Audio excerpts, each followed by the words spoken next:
Agradezco de antemano esta invitación, pero como el tema que se iba a tratar es el tema de la educación en el contexto del buen vivir, de la construcción del buen vivir, decidí escribir para que no se me olvide nada de lo que quiero compartir.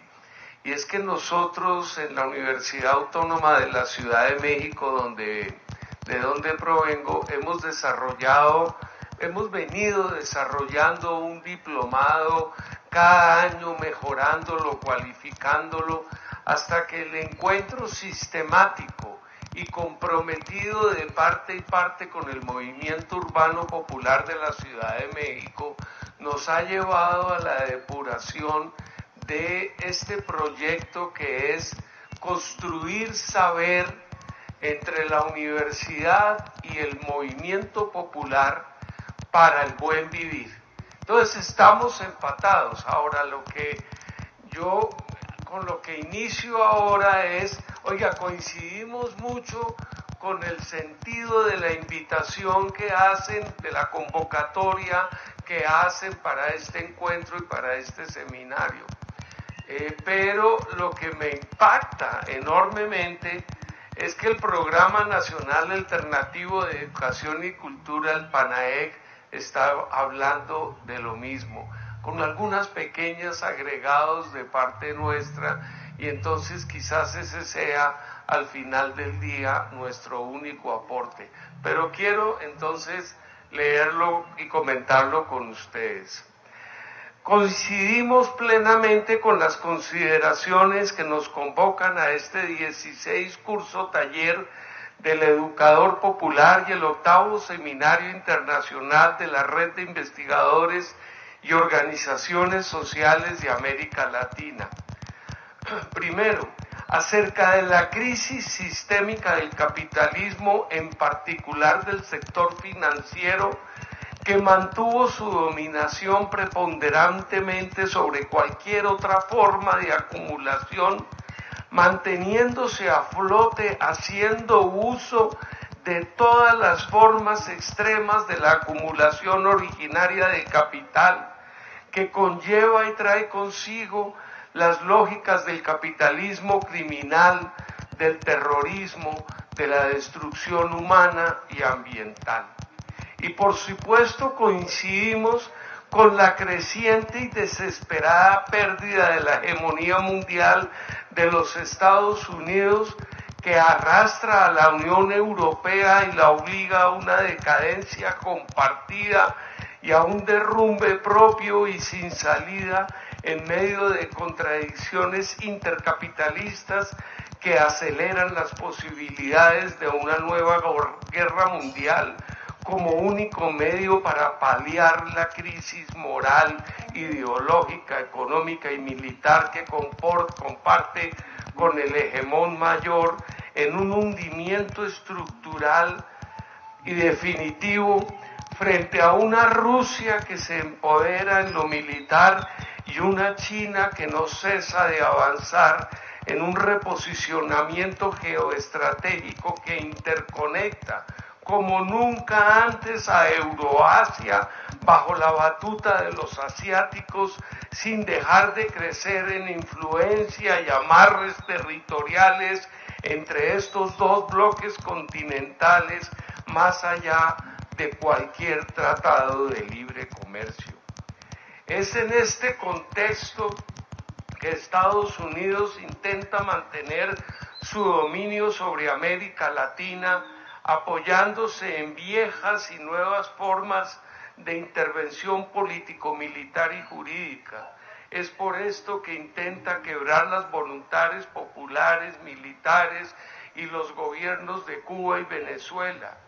Es en este marco dentro del cual tenemos que leer las contradicciones crecientes entre México y Estados Unidos.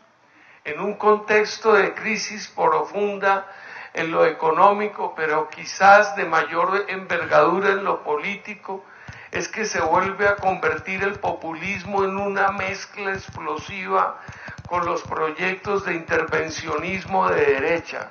Es el momento del fascismo.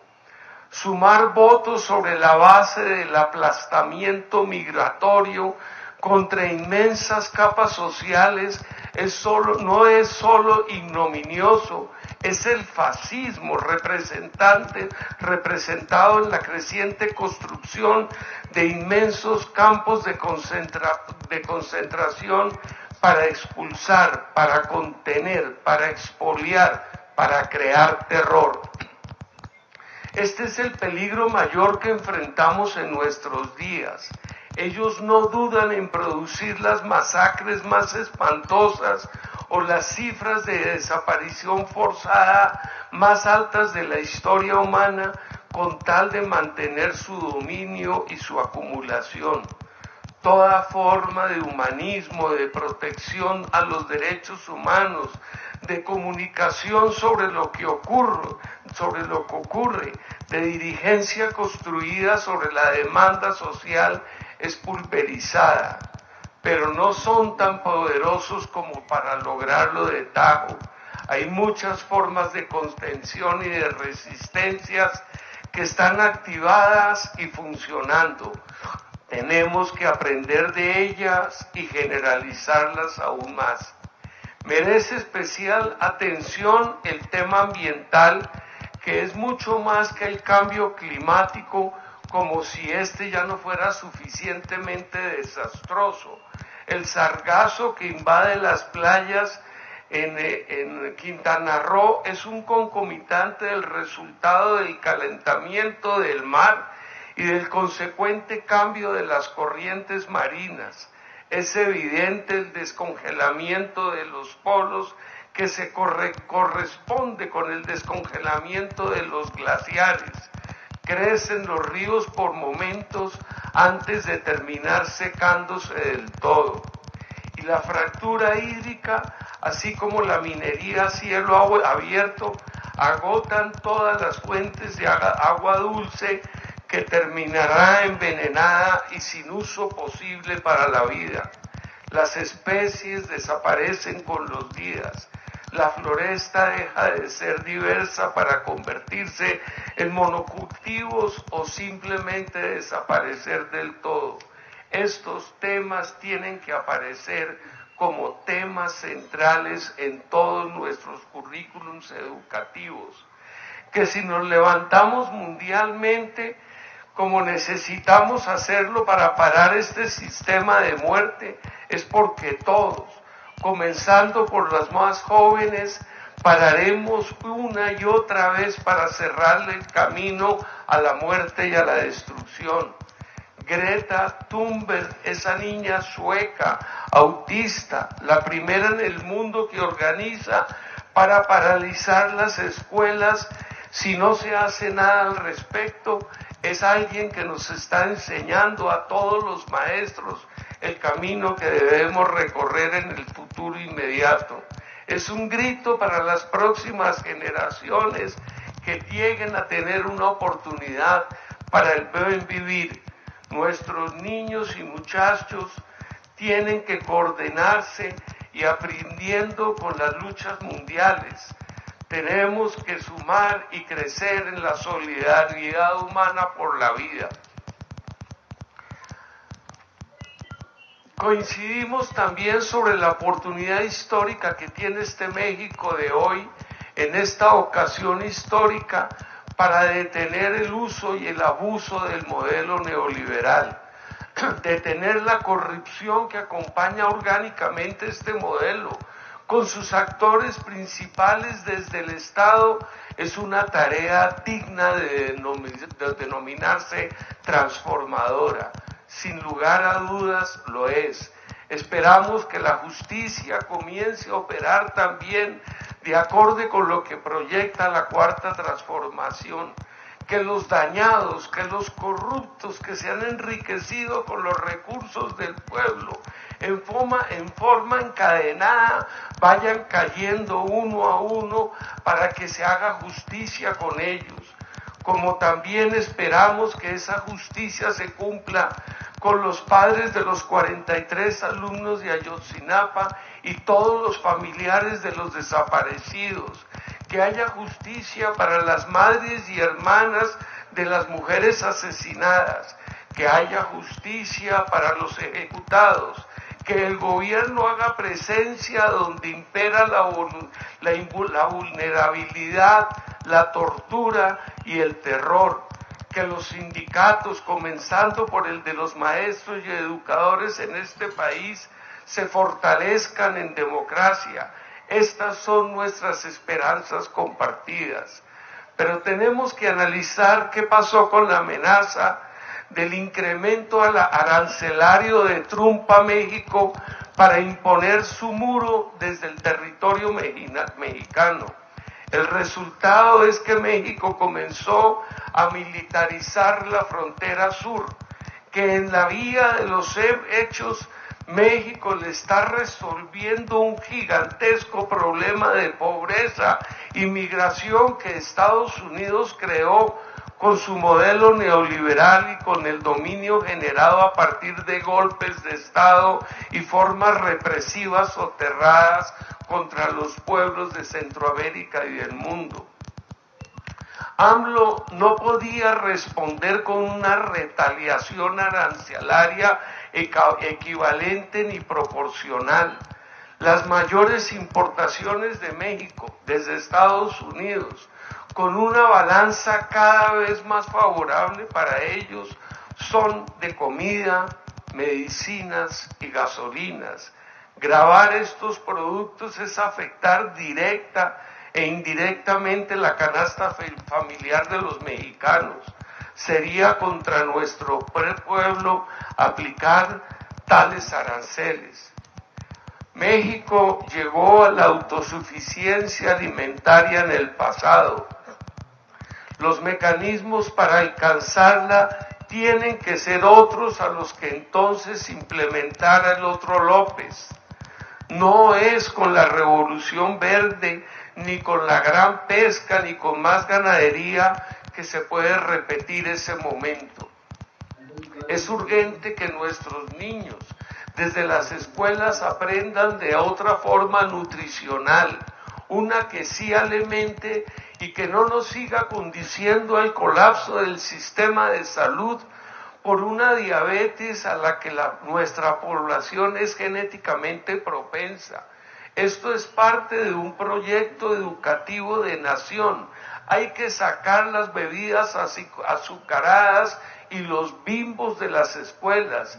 Sin esto no habrá transformación. Hay que sacar la Coca-Cola de México de una vez y para siempre. No podemos seguir bebiendo las aguas negras del imperialismo porque nos está matando. Tenemos que regresar a la tortilla de maíz sin transgéneros porque estos también nos están matando y su siembra tiene que ir con frijol, con las habas y las hierbas como el quelite y el amaranto. Y esto significa regresar a la milpa, significa también dar marcha atrás al Tratado de Libre Comercio que habrá de abrir las puertas al maíz castrado de semilla, donde los campesinos pierden su manejo, y se construye el puente para que ingresen definitivamente los maíces transgénicos. Sin maíz no hay país. Educar haciendo es enseñar la milpa, es sembrar en todos los jardines de las escuelas, pero también en los jardines de las casas. Hay que pensar en grande y en pequeño a la vez. No ganamos país si nuestras escuelas no educan sobre cómo nutrirse de otra manera, y esto no ocurrirá sin una siembra generalizada del alimento de nuestros ancestros. Es ahí que se produce también la conciencia de la lucha sin cuartel contra un nuevo tratado que nos hace aún más dependientes alimentariamente. Cuando la industria automotriz salió de Michigan, en los Estados Unidos, fueron miles de obreros los que se quedaron sin trabajo, miles de familias que fueron condenadas a la pobreza alimentaria. Entonces las mujeres comenzaron a sembrar comida en sus jardines, en los techos de sus casas, en los terrenos vacíos del barrio, en las estaciones de policía. En la mano abierta del fundador de Detroit sembraron un repollo. Esta es parte de la educación del buen vivir, que no es algo para un futuro lejano y nebuloso. La exigencia de una mejor dotación para las escuelas pasa por la instrumentación para la siembra del huerto escolar. Cuando crecen las plantas de los huertos, debemos compartir con padres y alumnos que algo tan elemental hace parte de la lucha contra los tratados de libre comercio que solo buscan hacernos más dependientes, que como la amenaza del hambre para los pueblos, este es un mecanismo aterrador para imponer sus políticas y su dominio. Los huertos pueden ser espacios para pensar comunitariamente en lo grande y en lo pequeño. También la cuarta transformación está pensando en el desarrollo a gran escala de técnicas de producción energética, que se traduzca esto en que en toda escuela haya calentadores solares, estufas solares, fuentes de energía solar para la producción de energía eléctrica y molinos de viento que produzcan luz, que produzcan energía eléctrica. Nosotros sabemos que todo esto lo podemos construir nosotros mismos con nuestros alumnos. Ellos tienen que aprender uso de sus manos, estudiando y trabajando. Hoy el sueño de Martí, de Marx, de Che, de Fidel es más útil y rico en potenciales educativos que nunca para el logro del dominio de la técnica y la ciencia. Las escuelas deben de tener los instrumentos para el logro de esta producción energética alternativa. Los maestros tienen que aprender a construirla y manejarla. También esto hace parte del buen vivir. Estos proyectos hacen parte de lo pequeño que podemos construir pensando en grande. Y como esto, los maestros deben volverse con sus amigos, con sus alumnos, en observadores de derechos humanos de los pueblos. La comunidad toda mirando, observando, defendiéndose, para que no se cometan arbitrariedades con sus miembros. Y la escuela que sea el lugar de los archivos, la casa de la cultura, de la defensa, de la protección, del registro, de la memoria. Esto hace parte de la construcción del buen vivir. Y hay que apuntar a que en nuestras escuelas exista la radio comunitaria, unas de muy poco alcance en las ciudades, de mayor alcance y potencia en lo rural.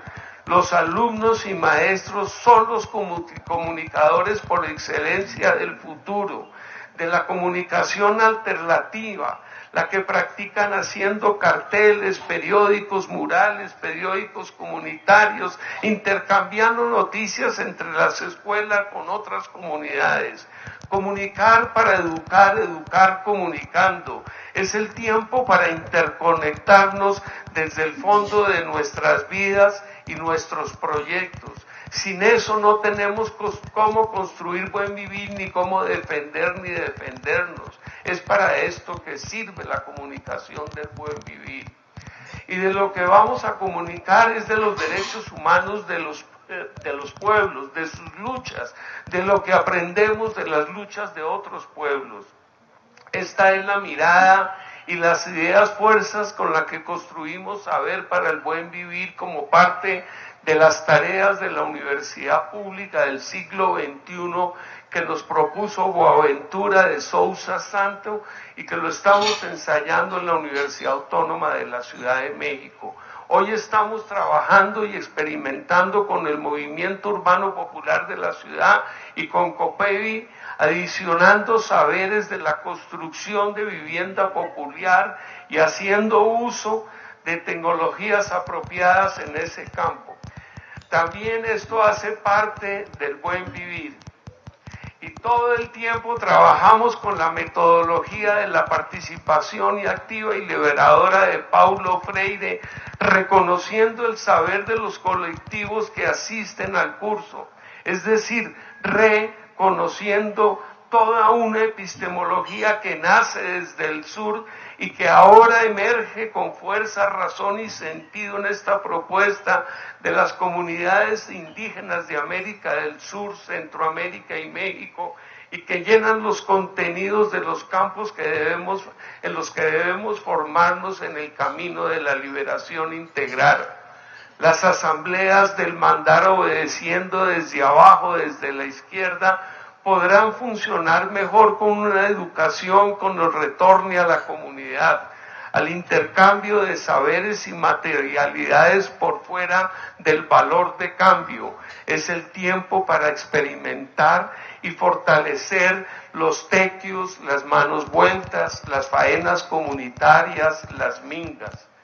Aquí estamos siguiendo a Simón Rodríguez, el maestro de Simón Bolívar, que le enseñó dolorosamente a su alumno que si no hay educación, no se crean las condiciones necesarias y suficientes para alcanzar la liberación.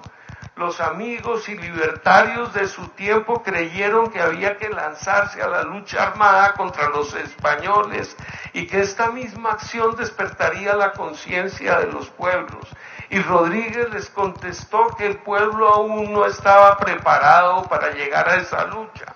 Los primeros alzados en este continente terminaron en la horca y descuartizados en jaulas que colocaron en todas las esquinas y de las plazas como ejemplo para todos los revoltosos. Bolívar lo aprendió con ira y con impotencia. Cuando llegó al poder volvió a aprender que ni el pueblo ni los gobiernos estaban listos para poder ver una distancia histórica suficiente que justificara la unidad de los pueblos americanos del sur. Él ya veía la fuerza del imperio del norte y la urgencia de nacer congregados. Fue un adelantado de su tiempo y alguien que terminó sembrando en el viento y cosechando en la mar. Faltó educar más, lo dijo y lo repitió hasta el día de su muerte prematura. Por eso, pero su fuerza radicó en un componente de formación vital en que lo educó su maestro, la autonomía. Simón Rodríguez lo envió a la selva solo a que recogiera una orquídea. ¿Solo?, preguntó Bolívar. Y sin saber qué es lo que tengo que hacer. No, ya sabe lo que tiene que hacer. Es buscar una orquídea, le contesta Simón Rodríguez y agrega, eso sí, tiene que cuidarse de las culebras y llevarse una brújula para que no se pierda y vaya construyendo un mapa para saber cuáles fueron los puntos claves por donde fue caminando. No se vaya a perder. Al regreso, Simón Bolívar le reclamó haberlo enviado a tan peligrosa aventura solo. Y Rodríguez le contestó, pero no se da cuenta de que siempre estamos solos en la vida y que lo más importante que debemos aprender es a movernos en autonomía. Eso fue lo que aprendió hoy. Siéntese con orgullo de lo que pudo hacer solo, de todo lo que aprendió a hacer solo. Y sin autonomía no puede haber buen vivir tampoco. Gracias.